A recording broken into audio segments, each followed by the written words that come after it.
All right. Good morning, everybody. Today is Friday, April 20th, 2018. Happy 420.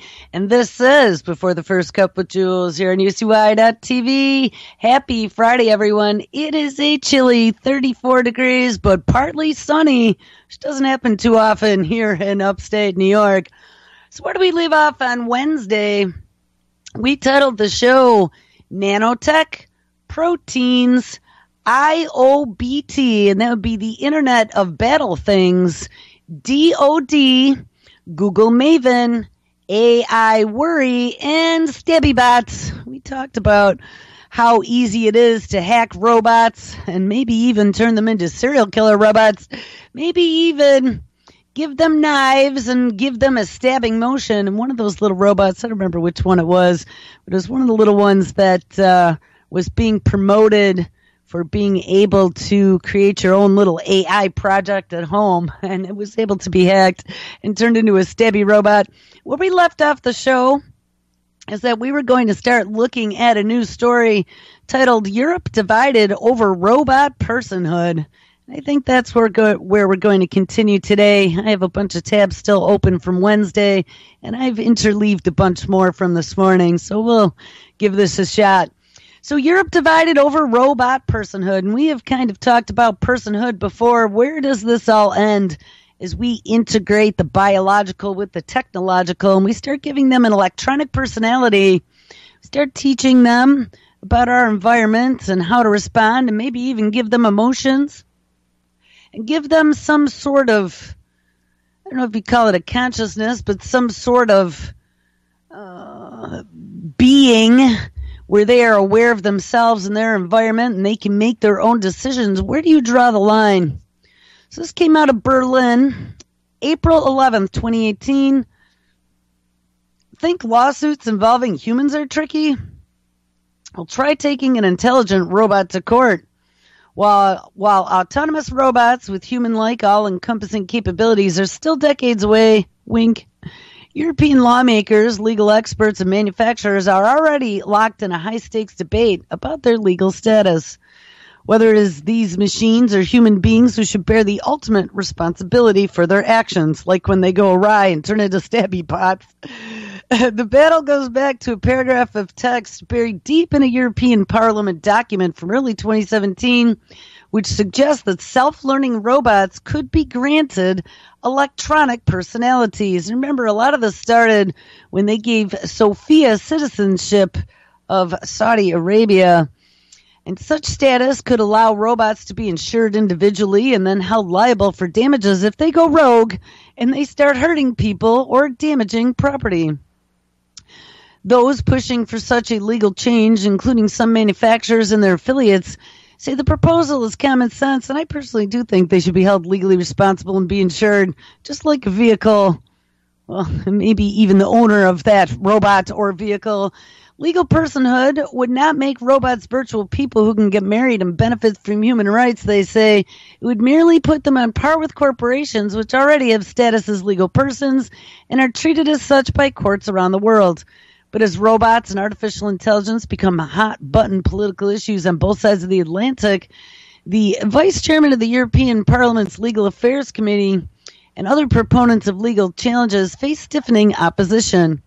In a letter to the European Commission seen by Politico and expected to be unveiled on Thursday, which would be like the 15th or 16th, 156 artificial intelligence experts hailing from 14 European countries, including computer scientists, law professors, and CEOs, warn that granting legal personhood to robots would be quote-unquote inappropriate from a legal and ethical perspective.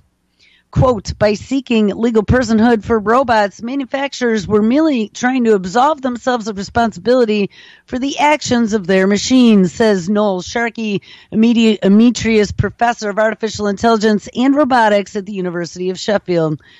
The report from Parliament's Legal Affairs Committee recommended the idea of giving robots electronic personalities could then become a model for laws across Europe if turned into a regulatory framework. Devereux said that while she was not sure that legally defining robots as personalities was a good idea, she was more and more convinced the current legislation was inefficient to deal with the complex issues surrounding the liability of self-learning machines and all the options that should be put on the table. The AI experts behind the letter to the European Commission strongly agree. They say that by adopting legal personhood, we are going to erase the responsibility of manufacturers. And they added that by seeking legal personhood for robots, manufacturers were merely trying to absolve themselves of the responsibility for those actions of their machines. The European Parliament position was what I would call, and that would be the author of this story, a slimy way of manufacturers getting out of their responsibility. Each side turns up the volume on its advocacy. One thing is clear, money is pouring into the field of robotics, and the debate is set to turn out louder in the coming years. Analysts predict a gold rush into emerging fields, and it is only set to accelerate. And add to that, not just big clunky tin can robots, but nanorobots as well. The entire medical industry. How about when nanorobots go rogue? Machines acting as companions in the household. It is expected to triple within the next 5 years from $5.4 billion in 2018 to $14.9 billion by 2023. Sales of cobots, which are the machines that are designed to work alongside humans, are forecast to increase almost 30-fold from over $100 million in spending in 2015 to $3 billion by 2020. And the market for industrial robots, that would be machines that can, for example, put cars together or perform sophisticated assembly line tasks, is expected to balloon as well, reaching $40 billion by 2020 compared to $25.7 billion in 2013. Current boom has to do with the fact that robots are just entering a second stage of evolution 59 years after the first industrial robot joined the assembly line of American General Motors factories. In the decades that followed, machines remained largely reactive and programmed to complete defined tasks and react to a number of situations. The latest developments, by contrast, enable machines to fulfill tasks that previously required human thinking, and current state-of-the-art technology allows computers to learn to make their own decisions by mimicking and proliferating human brain patterns. The concerned lawmakers ask, will such complex processes turn machines into black boxes whose decision-making processes are difficult or even impossible to understand? Well, no, DARPA's trying to fix that, come up with a way to make machines explain themselves, and therefore impenetrable for litigators to seek attribution is responsibility for problems. Well, can robots marry? Very good question. That is why advocates argue Europe should grant legal status to robots themselves rather than burden the manufacturers or their owners. And in a scenario where an algorithm can make an autonomous decision, then who should be responsible for these decisions? The current model, in which either the manufacturer, the owner, or both are liable, would become defunct in an age of fully autonomous robots, and the EU should give robots some sort of legal personhood like companies have. Personality they refer to is a concept that dates back to the 13th century when Pope Innocent IV granted personhood status to monasteries. Today, virtually every country in the world applies this model to companies, which means that corporations have some of the legal rights and responsibilities of a human being, including being able to sign a contract or to be sued. And the legal model for robots, its advocates argue, would be less about giving rights to robots and rather more about holding them responsible when things go wrong. For example, by setting up a compulsory insurance scheme that could be fed by the wealth of a robot that they are accumulating over the time of their existence. This does not mean that the robot is self-conscious or that it can marry another robot, but along similar lines, they stress that the idea behind coming up with an electronic personality was not about giving human rights to the robot, but to make sure that that robot is and will remain a machine with a human backing it. The controversy swirling around futuristic robots masks the reality that robots capable of human-like intelligence and decision-making still remain a far-off prospect. But today's robots are better than humans at some narrow applications, such as playing Go or recognizing images, just like the Google Maven Tensor, I think it was the TensorFlow open source API that they wanted them to integrate with some of DARPA's drones. And such a state-of-the-art applications excels only in narrow fields like playing Go or categorizing images, and are essentially the only things that machines can do, unlike human beings who can at the same time understand language, learn to play a variety of board games, and recognize images. Well, don't forget that machines can also cook food, serve food, and be lawyers, as well as radiologists and cancer doctors.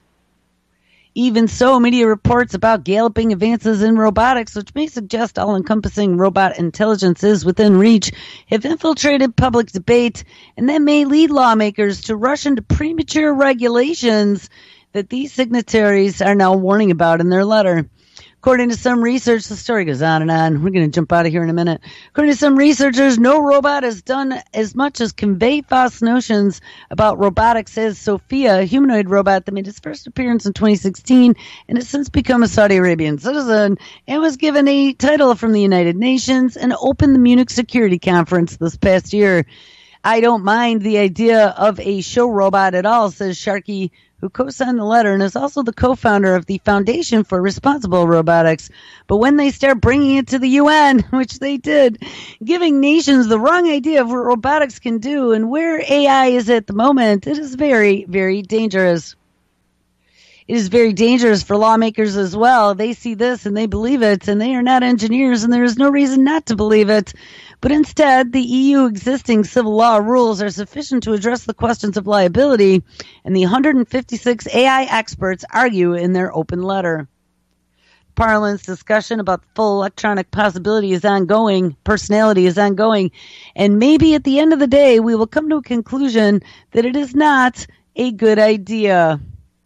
Well, yeah, it might not be.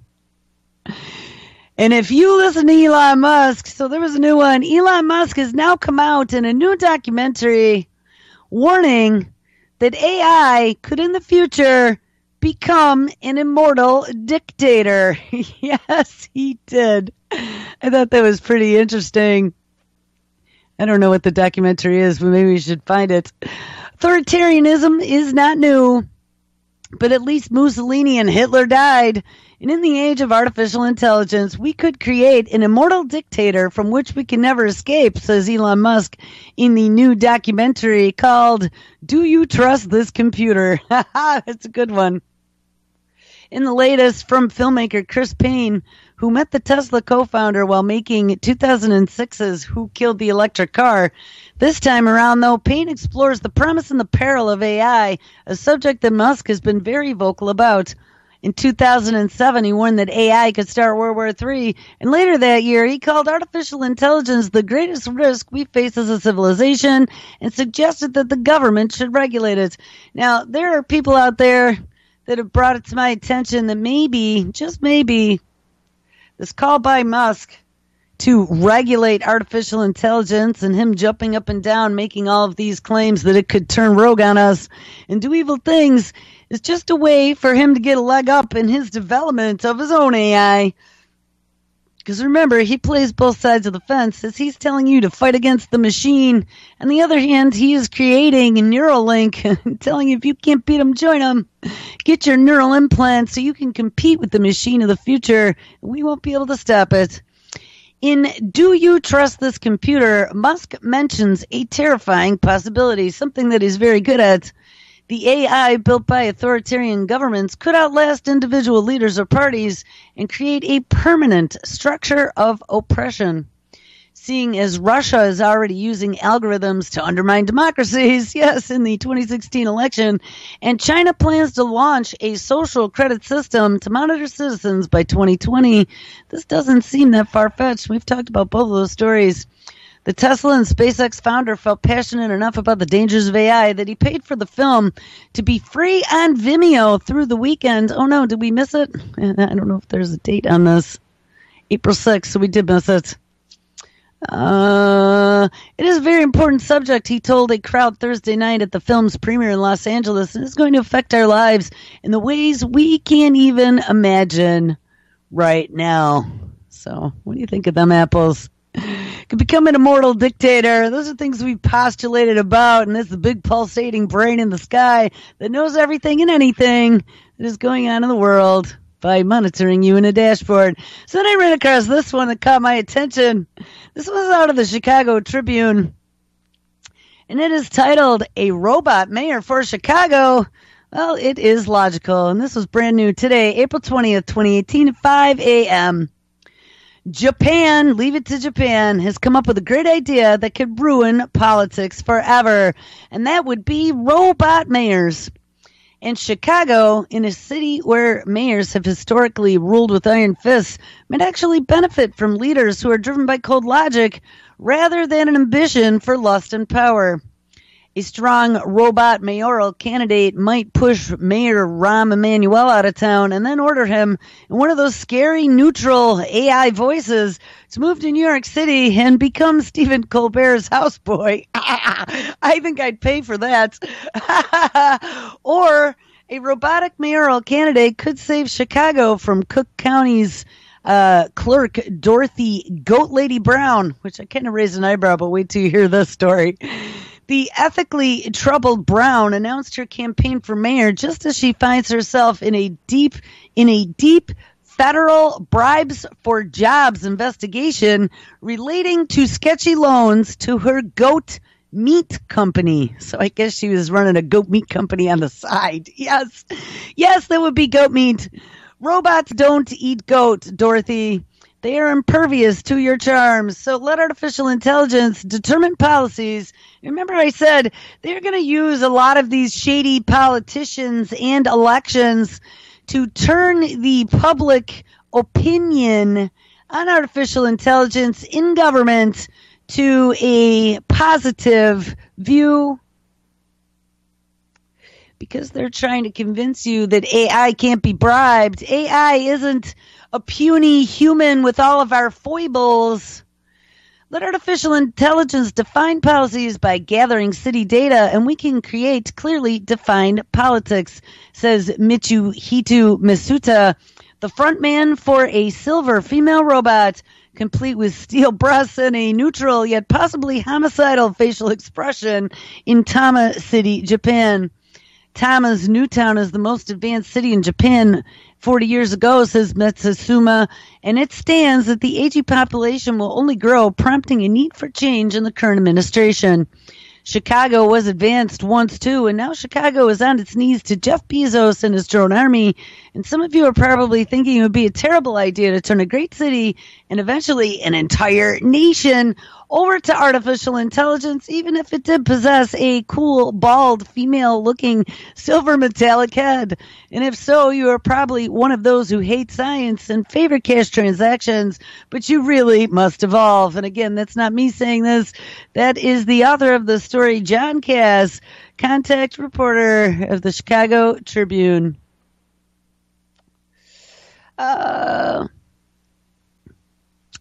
Experts say there's good and bad in every technological advance, right? The double-edged sword, but you definitely don't want AI running the show. A good thing is that a robot mayor of Chicago would possess high intelligence and would not care about flattering wise guys, hedge fund bosses, or public unions.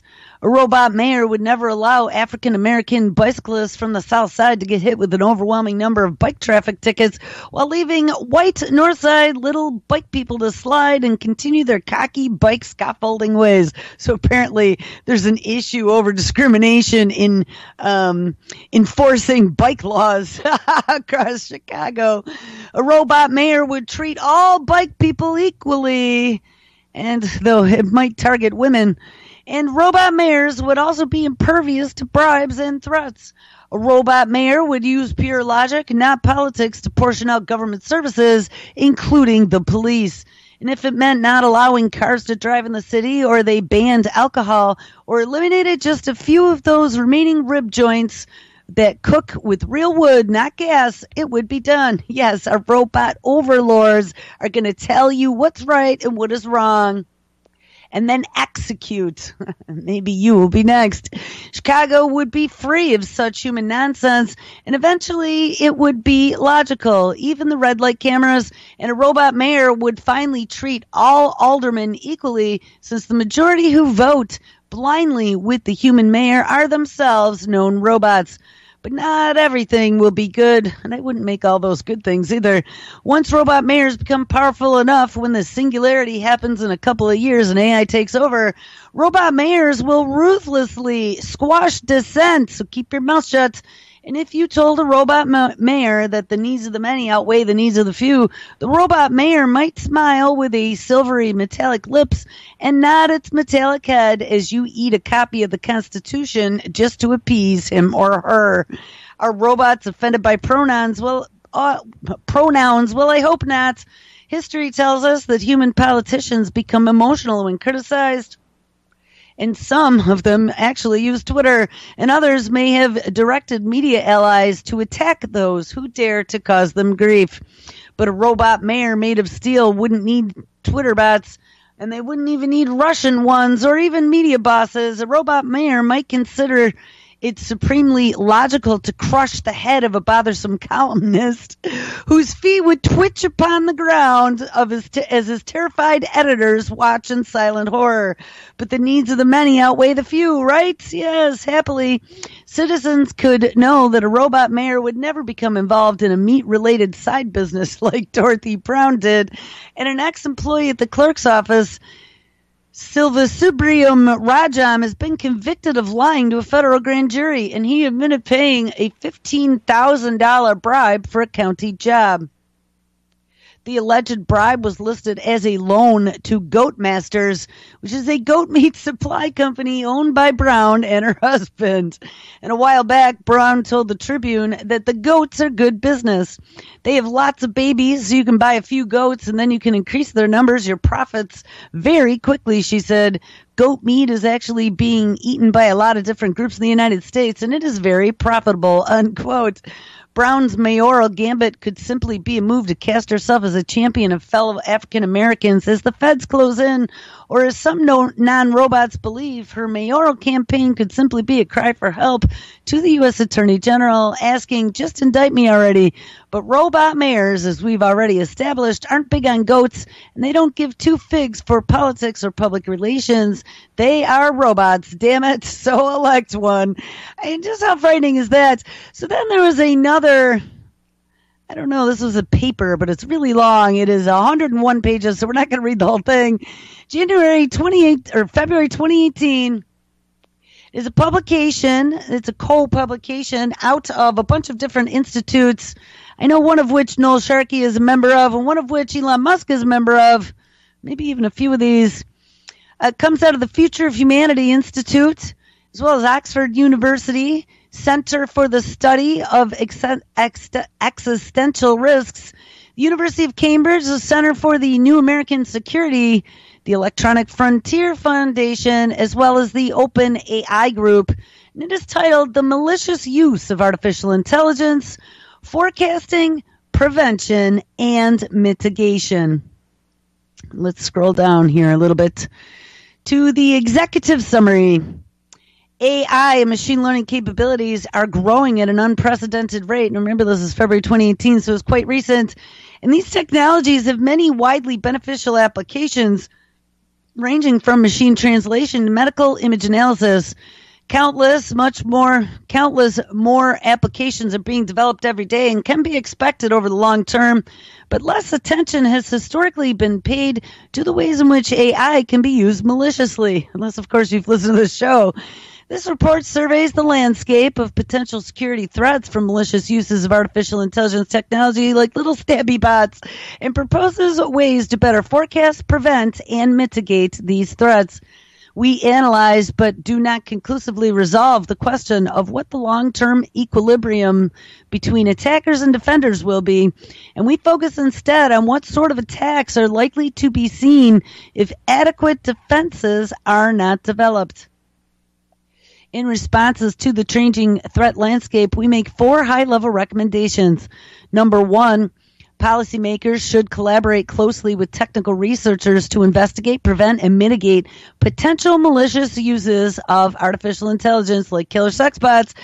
And number 2, researchers and engineers in artificial intelligence should take the dual-use nature of their work seriously, allowing misuse-related considerations to influence research priorities and norms, and proactively reaching out to relevant actors when harmful applications are foreseeable. Number 3, best practices should be identified in research areas with more mature methods for addressing dual-use concerns, such as computer security and imported where applicable to the case of AI. And number 4, actively seek to expand the range of stakeholders, like including the Department of Defense and domain experts involved in discussions of these challenges. As AI capabilities become more powerful and widespread because they've been democratized by all of these open projects where software and application programming interfaces are being offered for free, like that TensorFlow program they're using in Maven, we expect the growing use of AI systems to lead to the following challenges in the landscape of threats. Number 1 would be the expansion of existing threats. Oh, yes, it even gets worse. This is just the beginning.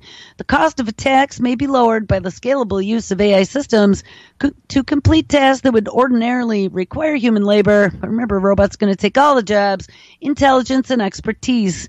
The natural effect would be to expand the set of actors who can carry out a particular attack and the rate at which they can carry out these attacks and set potential targets. So as we have the Internet of Battle Things rolling out everywhere, including the Internet of Things, they will be able to take control of these devices that invade every area of your lives and introduce new threats.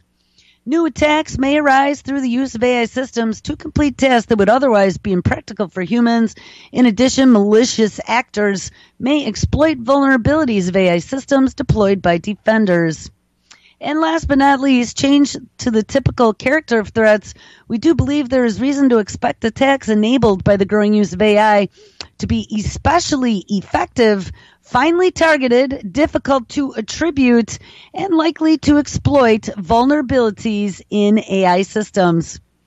We structure our analysis by separately considering 3 security domains. Remember, we got to keep you safe now.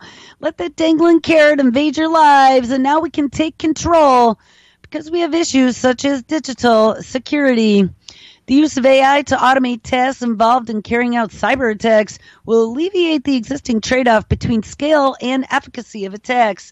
This may expand the threat associated with labor-intensive cyber attacks, and we also expect novel attacks that exploit human vulnerabilities, like using speech synthesis for impersonation, existing software vulnerabilities like automated hacking, or vulnerabilities of AI systems like adversarial examples. And that would be where they have 2 AIs competing against each other to become smarter and teach themselves, as well as data poisoning. And that would be going through large amounts of data in a database and giving untrue answers to the AI to make them believe that wrong answers are correct. And they have been able to do that already in different types of attacks. Physical security, of course, and that would be attacking with drones or other physical systems. And then political security, which would be the use of AI to automate tasks involved in surveillance, persuasion, and that would be creating targeted propaganda or video manipulation, and expand threats associated with privacy invasion and social manipulation on a very large scale. And I think they're already doing some of that. Don't believe anything they tell you.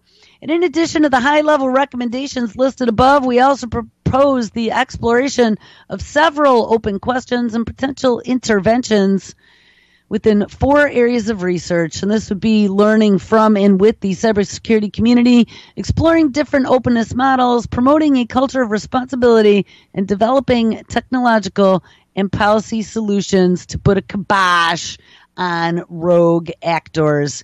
Now, where is this going to leave us? Well, we've read about a few different things that they've been able to do with AI, and I thought this was a good time for a reminder. March 5th, 2018, out of digitaltrends.com, Mind Reading AI produces a description of what you're thinking about. So don't think you can run or you can hide. Because they'll be able to tell from a satellite who those people are who aren't with the program. Thinking that Google's search algorithm is good at reading your mind? That is nothing compared with a new artificial intelligence research project coming again out of Japan, which can analyze a person's brain scans and provide a written description of what they were looking at. To generate its captions, the artificial intelligence is given an fMRI brain scan taken while a person is looking at a picture, and then it generates a written description of what that person was thinking when they were viewing it. An illustration of the level of complexity it offers is like a dog sitting on the floor in front of an open door or a group of people standing on a beach. Both of these turned out to be absolutely accurate. Quote, we aim to understand how the brain represents information about the real world, says Ichiro Kichibashi, one of the researchers from Japan's Okushima University. And toward that goal, we demonstrated that our algorithm can model and read out perceptual contents in the form of sentences from human brain activity. To do this, we modified an existing model that could generate sentences from images using a deep neural network, which is a model of a visual system, and then a recurrent neural network, which is a model that can generate sentences, specifically using our data set of movies and movie-evoking brain activity. We trained a new model that could then infer activation patterns from brain activity. Before you get worried about some sort of dystopian future in which this technology is used as a supercharged lie detector, though, Kobayashi points out that they're still a long way, wink, from real-world deployments. So far, there are not any real-world applications for this, says Kobayashi. However, in the future, this technology might be a quantitative basis for a brain-machine interface. I don't know if we're going to get there today, but I have some nasty stuff about Japan from their Unit 731 bioterror torture facility during World War II. There was some new news about that. So don't worry about it. There is no current real-world application that we could use this for, but as we go after people who are mentally deviant in the name of mental disease and these dystopian governments they're talking about that'll be run by the future of AI. This is just crazy. Remember, they can actually tell micro expressions and whether or not you are lying already with machine learning. Just imagine when they have eyes in the sky everywhere and they could be scanning everything and everyone. We'd like to understand how the brain works under naturalistic conditions, and toward such a goal, we are planning to investigate how various forms of information, and that would be our vision, semantics, languages, impressions, etc., are encoded in the brain by modeling the relationship between our experiences and brain activity, because we also want to figure out how to manipulate it. We also aim to investigate how multimodal information is related to achieving semantic brain activity in the brain. And in particular, we will work on generating descriptions about what that person is thinking. All right, so now they take it even a step further. Mind-reading AI algorithm can work out what music is playing in your head. And that was just a couple days ago, April 17, 2018. Most of us have used applications like Shazam, which can identify songs when we hold up our phone to a speaker. But what if it was possible for an application to identify a piece of music based on nothing more than your thought patterns? Impossible? Well, perhaps not. According to a new piece of research being carried out by investigators at the University of California at Berkeley. In 2014, researcher Brian Pasley and colleagues used a deep learning algorithm, brain activity, measured with electrodes that turned a person's thoughts into a digitally synthesized speech.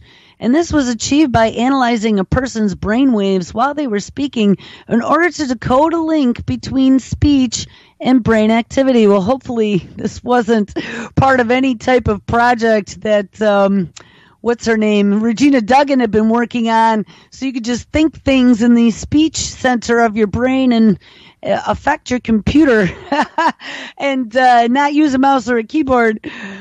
Jump forward a few years, and the team has now improved that earlier research, and they have applied their findings to music. Specifically, they were accurately 50% or more than a previous study able to predict the sounds a pianist is thinking of based on their brain activity. During auditory perception, when you listen to sounds such as speech or music, we know that certain parts of the auditory cortex decompose these sounds into acoustic frequencies, for example, low or high tones. We then tested if these same brain areas also processed imagined sounds in the same way you internally verbalize the sound of your own voice or imagine the sound of classical music in a silent room. We found that there was a large overlap and also distinct differences in how the brain represents the sound of imagined music. And by building a machine learning model of the neural representation of the imagined sound, we used to model the guess with reasonable accuracy what sound was imagined at each instant in time. Well, that's messed up. What if they can any voices in your head? And I thought we read that they were able to already do that before, like pull the voices out of your head of what you're thinking about. And for this study, the team recorded a pianist's brain activity when he played music on an electronic keyboard. And by doing this, they were able to match up both the brain patterns and the notes that he was playing. And then they performed the experiment again, but turned off the sound of the keyboard and asked the musician to imagine the notes he was playing. And this training allowed them to recreate their music predicting algorithm. The long-term goal of our research is to develop algorithms for a speech prosthetic to restore communication in, of course, paralyzed individuals who are unable to speak. We are quite far from realizing that goal, he says, but this study represents an important step forward, and it demonstrates that the neural signaling during auditory imagery is sufficiently robust and precise for use in machine learning algorithms that can predict acoustical signals just from measured brain activity. What do you think about them apples? So they're going to be able to suck things out of your mind. Well, now here's another one. 4/11/2018, crime predicting AI is not science fiction anymore. They were rolling it out in China, and now they're about to roll it out in India. Artificial intelligence programs promise to do everything from predicting the weather to piloting autonomous cars, but now AI is being applied to video surveillance, promising to thwart criminal activity by not by detecting crimes in progress, but by identifying a crime before it happens. And this is predictive crime. The goal is to prevent violence such as sexual assaults, but could such admirable intentions turn into a Minority Report-style pre-crime nightmare? Well, such a possibility may seem like a plot line from an episode of Black Mirror again, but it is no longer the stuff of science fiction. Cortica, which happens to be an Israeli company with deep roots in security and AI research, recently formed a partnership in India with Best Group to analyze terabytes of data streaming from CCTV cameras in public areas. One of the goals is to improve safety in public places, such as on city streets, bus stops, and train stations. And it is already common for law enforcement in cities like London and New York to employ facial recognition and license plate matching as part of their video camera surveillance.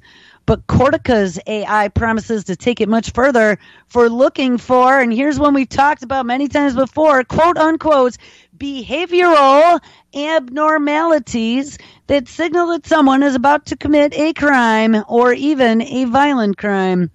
The software is based on a military and government security screening systems that tries to identify a terrorist, ding ding, by monitoring people in real time, looking for what? Oh, so-called micro expressions. Yes.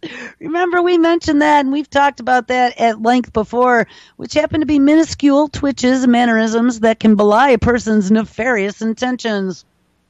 Such a telltale sign is so small that they can elude all but an experienced detective, but not the unblinking eye of AI. And at a meeting in Tel Aviv before the deal was announced, co-founder and COO Karina Odlinev explained that Cortica's software is intended to address challenges in identifying objects that aren't easily classified according to traditional stereotypes. One example Odlinev described involved corner cases, such as bed falling off a truck on a highway. that are encountered in driving situations, precisely the sort of unique event that programs controlling autonomous cars will have to be able to handle in the future. For that, you need unsupervised learning. In other words, the software has to learn the same way that a human learns. But to create such a program, Cortica did not go to the neural network route, which, despite its name, is based on probabilities and computing models rather than how actual brain works. Instead, Cortica went to the source, and in this case is the cortical segment of a rat's brain. And by keeping a piece of the brain alive ex vivo, and that would be outside the body, and connecting it to a microelectrode array, Cortica was able to study how the cortex reacted to a particular stimuli. By monitoring the electrical signals from the hunk of rat brain, the researchers were able to identify specific groups of neurons called cliques that process specific concepts, and from there, the company built signature files and mathematical models to simulate the original processes in the brain. The result, according to Cortica, is an approach that of AI that allows for advanced learning while remaining transparent. In other words, if the system makes a mistake, say it falsely anticipates that a riot is about to break out or that the car ahead is about to pull out of a driveway, programmers can easily trace the problem back to the process or the signature file responsible for the erroneous judgment. Initially, Cortica's autonomous AI will be used by Best Group in India to analyze massive amounts of data generated by cameras in public places to improve safety and efficiency.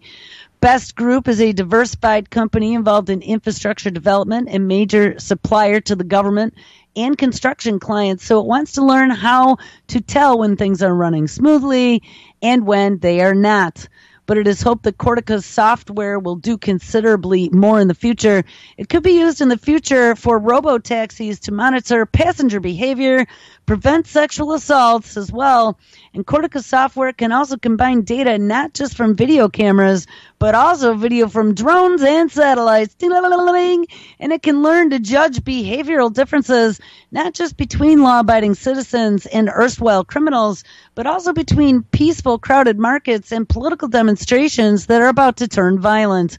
So predictive information would allow a city to deploy law enforcement to a potentially dangerous situation before any lives are lost or anything goes awry. But however, in the wrong hands, this could also be abused. A despotic regime, for example, might use such information to suppress dissent and arrest people even before they've had a chance to organize a protest or open their mouth with a dissentful sentence. In New York City, during a demonstration of how Cortica's autonomous AI is being applied to autonomous cars, Cortica's vice president, Patrick Flynn, explained that the company is focused on making the software efficient and reliable to deliver the most accurate classification of data possible. What clients do with that information, stop a car or make it speed up to avoid an accident, is up to them. So we're going to wash our hands in any liability so we don't get blamed for the killer drones. The same would apply to how a city or a government might allocate its policing resources. The policy decisions are strictly outside of Cortica's area, says Flynn in a cover your ass moment. Nevertheless, the marriage of AI to networks that are ubiquitous, such as webcams, are starting to generate more anxiety about privacy and personal liberty, as it should. It is not just foreign despotic governments that peoples are worried about. In New Orleans, Mayor Mitch Landrieu has proposed $40 million crime-fighting surveillance plan, which includes networking together municipal cameras with live feeds from private webcams operated by businesses and individuals. This proposal has already drawn public protest from immigrant workers concerned that federal immigration officials might use these cameras to hunt down undocumented workers and deport them.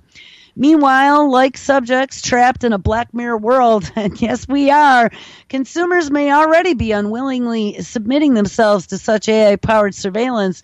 Google's $249 clip camera, for example, uses rudimentary AI to automatically take pictures when it sees something it deems significant. Amazon, whose Alexa is already subject of eavesdropping paranoia, has purchased a popular video doorbell company called Ring, and we talked about those where it uses facial recognition for people coming to your door. And GE Appliances are also planning to debut a video camera-equipped hub for kitchens and its refrigerators later this year. In Europe, Electrolux will debut a stream oven this year with a built-in webcam. How crazy is that? So you can check on the cake cooking when you're not home. And while these technologies raise the specter of Big Brother monitoring our every move and every bun and every oven, there is still a laudable hope that using sophisticated AI like Cortica's program could improve safety, efficiency, and save lives. Wink. One can't help wonder, for example, what would have happened if such technology were available and used in the Uber that the 19-year-old Nicholas Cruz took on his way to murder 17 people at Major Lee Stone Douglas High School. Oh, yes, the Uber driver didn't notice anything amiss, but could an AI-equipped camera have detected his micro-expressions, revealing his intentions and alerting police? Well, don't worry about it, because in the future, we are probably going to find out. How nuts is that? I mean, that just is really freaking crazy. And they're going to be able, and I've talked about that, scan you in those self-driving cars, and then maybe even the doors are going to lock. And they're going to drive you directly to the police station, like my 5-year-old daughter responded to in some sort of questionnaire they made them take in school at the end of an online exam that was sponsored by Google, and looking at the thoughts of 5-year-olds about self-driving cars. All right, so now let's get back to the brain. Going to jump off of AI and all the probing of the brain to develop better AI like that Cortica was doing. And we're going to look at something that they had mentioned a couple stories back, and that would be reading what was going on in the brain so they could figure out what auditory signals you were thinking about in your brain so they could reproduce music or sounds by using probes. This is a brain probe story that came out just the other day, April 13th, 2018, out of Futurism.com. Scientists who stick needles in brains are now curious about what those needles actually do to the brains. Don't you think you should have thought about that beforehand? I would say so. Neuroscience research is surprisingly brutal. A lot of what we have learned about the brain has come from opening up the organ and just poking around. Definitely not an activity for the squeamish. The best tool for the job? Well, often it is electrodes. And that would be a needle-like probe that can be inserted into the brain. DARPA uses those too. Research uses electrodes to measure how individual brain cells behave and to give people control over prosthetic limbs, or to develop other technology that interact directly with the brain, like brain-computer interfaces. But there is a reason to question exactly how much these probes can teach us, or even if they are safe, according to an article published April 6, 2018 in the Journal of Neural Engineering. In it, neuroscientists point out that studying a brain with neural electrodes can cause quite a few issues, and some of these problems are relatively simple or can be solved through better engineering. For example, the surfaces of these electrodes that contact, stimulate, or record brain activity can degrade or slip, especially in a conscious research patient. And this can give rise to faulty readings. A degraded electrode would make it seem like the cell is measuring a weaker signal than it really is. And because we can't always tell why these issues are occurring, it can be difficult for researchers to support their findings. But remember, they've been working on neural dust motes for a long time, so that should take care of that problem. But the biggest problem the team found goes back to the fact that we actually know very little about the brain. And in particular, we don't know much about how our brain tissues respond to being jabbed with an electrode. Well, so just step right up. For all we know, the article points out the neuroscientists have spent countless experiments trying to study brain cells that they killed or damaged while inserting that very electrode. And there are some solutions out there. For these, the article focuses on areas of the brain's visual cortex, and that'll be what you see. For example, scientists can tell whether or not they are studying cells that are still alive simply by having the research subject look at visual look at a visual and see if the cells respond. And even so, the researchers conclude that our technology is caught up to the limits of what we actually know about the brain. In order for neuroscientists to regain the confidence in their experimental findings, we will need to invest billions of dollars in actually sorting out these basic questions of how brains are responding to electrodes and other technological innovations. So how great is that? I think Parkinson's patients are the ones that they insert electrodes into the brain.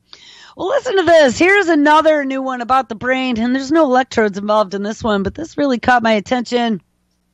And I think we might do a big show about cardiovascular disease at some point in the future and all those horrible things that they don't tell you about until it is too late, and even then they don't tell you all about it. But here's a story out of Medical News Today. Came out April 16, 2018, titled, Sitting Harms the Brain. And we already knew that. Sitting is the new smoking. But sitting harms the brain regardless of the amount of exercise. Now, that's quite a shocker to me. Too much sitting, which this job requires, which is one of the reasons why I'm going to have to end doing what I'm doing here pretty soon in the not-too-distant future. Too much sitting may not be good for the brain, according to a preliminary study of adults who've reached middle age and beyond. Researchers from the University of California in Los Angeles, UCLA, discovered that among 35 adults aged 45 to 75 without dementia, and I fall right into that category, those who spent more time sitting in the day hit a greater thinning of the medial temporal lobe in their brain. This is the area of the brain that is important for making new memories, and even high levels of physical activity after the fact did not make a difference, the authors concluded in a report on their findings that is now being published in the journal PLOS One. Study author David Merrill, an assistant clinical professor of psychiatry and biobehavioral sciences at UCLA, proposes that further research should now be done to see whether reducing sedentary behavior reverses the effects that they found. In their study background, the author refers to an increasing amount of literature that suggests that physical exercise might just delay the development of Alzheimer's and other dementias, and it can benefit brain structure. But one explanation that has been suggested for this effect is that physical activity raises blood flow in the brain, which in turn helps the growth of new nerve cells and offsets the decline in the structure and the function. But in comparison with the volume of literature on the impact of exercise, there is a paucity of research on the relationship between sedentary behavior and dementia risk, and only a few studies have examined the mechanistic effects on the brain. This should be cause for concern, they argue, especially as it has been suggested that around 13% of the global burden of Alzheimer's may be due to spending too much time sitting, which many jobs require. I see sitting lawsuits in the future. And based on such an estimate, and it's not just Alzheimer's, it's cardiovascular disease and arterial disease and narrowing of the arteries and metabolic disease and all these other things, all these Western diseases, as they are feeding you full of high fructose corn syrup and fats and all these things that start to send your body into a tailspin of degeneration. This is all from the same mechanism. Based on an estimate, they calculated that reducing sedentary behavior by 25%, so it's going to be everyone's going to have to wear a Fitbit in the future, could potentially prevent more than 1 million cases of Alzheimer's disease worldwide, because it's going to help bring the cost of healthcare down. The team decided that to focus on the medial temporal lobe because it is known that in this area the brain declines with age and it leads to memory impairment. And also they note that greater aerobic fitness has also been tied to a greater volume in the hippocampus, and that would be an area of the medial temporal lobe that has been heavily studied and is important for memory. For their study, researchers have explored the links between medial temporal lobe thickness, exercise, and sitting time in 25 women and 10 men aged 45 to 75 who did not have symptoms of dementia, and on an average of hours spent sitting every day and physical activity levels came from detailed questionnaires that they filled out. The medial temporal lobe thickness was measured from MRI scans. And when they analyzed the data, the researchers found that there were no significant correlations between levels of physical activity and the medial temporal lobe thickness. However, they did find that sedentary people had less medial temporal lobe thickness, and they speculate that this could result in an increased variability of blood sugar and lead to reduced brain blood flow, which in turn impairs brain health. And they think that prolonged sitting might be bad for the brain, and that sedentary behavior may have deleterious effects on your glycemic control. And again, these are all things that lead to cardiovascular disease as well.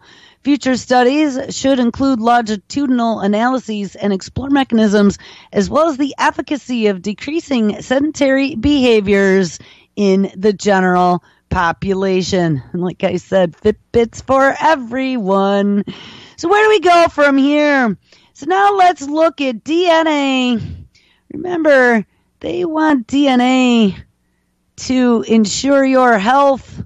They want DNA on the blockchain. New cryptocurrencies could let you control selling access to your DNA data. So step right up. Did you know that when you take certain genetic tests, the company can make money by selling your data to other online businesses? Well, of course we did. Now, new blockchain-based marketplaces, we've talked about this before, could give individuals control over access to their encrypted DNA data and the ability to sell it to research companies for their own profit. Consumer DNA testing saw unprecedented demand in 2017, and people are now using these services, and they may not realize that the real money for some of these companies could lie in the sale of genetic data to third parties for medical research. So become a guinea pig, give them your DNA, and they'll be able to cure all disease. And some companies are giving new perks. Move over gym memberships. The hot new employee perk involves spitting into a cup. Oh, yes, happy Thursday. This is from yesterday, April 19, 2018. Chip Berg, the CEO of Levi Strauss, and Levi Strauss also worked with Google and Regina Duggan on some of those new wearable computing devices like the Levi Strauss jackets that you could use your arm as touch screen to manipulate a computer. Levi Strauss CEO came by this morning for a visit. We had a good sprawling conversation that covered everything from blue jeans to Coachella to department stores to gun violence and brain health. Guess which part I'm going to talk about here? Well, that's right. This is this new brain health project, and they are going to take DNA from employees